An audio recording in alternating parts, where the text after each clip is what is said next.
For my project, I had the great pleasure to get to know better my grandfather on my mother's side. His name is William Carabas, but we all affectionately call him Poppy. But to get to Poppy's story, we have to take a quick little jump back in time to his own dad. And that's this guy, who we all know as Grampy. Now, Grampy grew up in Italy. And he was sent to the United States when he was only 14 years old, all by himself. He was the oldest of 11 children, and his father sent him over here so he could make enough money to send back to the family in Italy. Once he sent enough money back, Grampy's own father came to the U.S. himself, bringing some of Grampy's brothers. They started a business and made enough money to buy a bunch of land and get the whole family to come to the United States. Grampy worked really hard.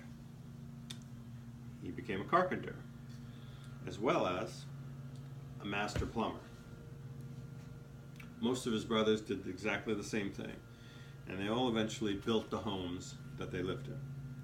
So, back to my grandfather, Poppy. When Poppy was a teenager, he came down with polio. At that time, polio was a feared disease. Many people became paralyzed or even died. The type of polio he had affected his muscles and breathing. He spent a lot of time in this thing called an iron lung, which is this crazy contraption there, this machine. When you're confined in an iron lung, you basically only have your head exposed. So imagine this. You can boo the school, but don't boo the iron lung. It kept Poppy breathing.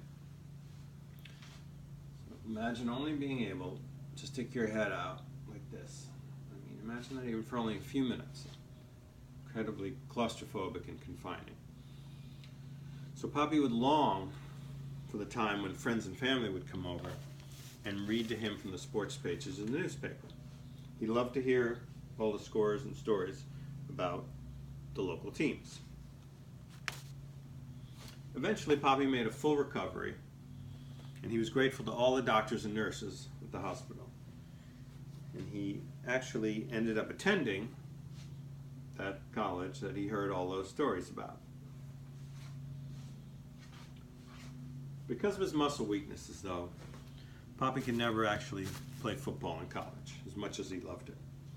But he never missed a game, and he never lost the passion for the sport or for Boston College. To this day, he holds college football season tickets to his alma mater, and he never misses a game. Poppy also decided that he wanted to study medicine because of the helpless feeling he had in that iron lung. He wanted to keep everybody else from encountering those same kind of disabilities. Eventually, though, he decided on dentistry, which he said he preferred because none of his patients could end up dying. That's a true story. Poppy didn't live at college. He bought a car, was saving up enough money, and he would drive there back and forth every day because he was needed back in home to help his father with the plumbing business. And because of the polio, Poppy made sure to keep his lungs in the best shape possible. So he became an avid swimmer. And he taught all his children how to swim, which is one of the reasons why I think I became a lifeguard in the summer. Poppy also served in the military. And while in the military, he traveled all over the world. He became fascinated with the different currencies of the countries, the coins and the paper money, and he became quite a collector. One of my most prized possessions is this $2 bill he gave me from 1976. I'm keeping that one. Poppy went on to have 6 children and many, many countless adventures. I never get tired of hearing the stories about my Poppy. Thank you.